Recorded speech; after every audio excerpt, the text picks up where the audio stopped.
ఏమి పతి విదూరయ యవతియో గాని ఈ నెలంత సుశీలగా గానుపించు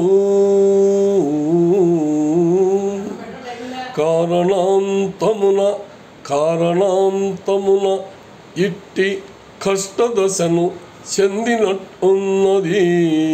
అది కాక మున్నెప్పుడో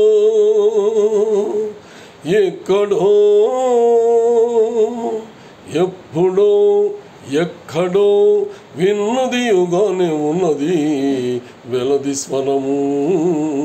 ఆయనను విచారించిన తప్పేమున్నది? పడతి యవతి నీవు రాలు కరుగన్ వాపోతున్నావు నీ కొడుక. అవునయ్యా, అవునా పాపం ఎద్దాన గతించే యవ్వనును నీకు చుట్టములేరా. ఈ నడిరేయి ఒంటిగా ఎట్లు వచ్చితి శ్మశాన క్షోణికి చిత్రమయ్యడు నీ రీతి వచింపు ఏడ్చి ఫలమేమీ ఊరటం మందుమా.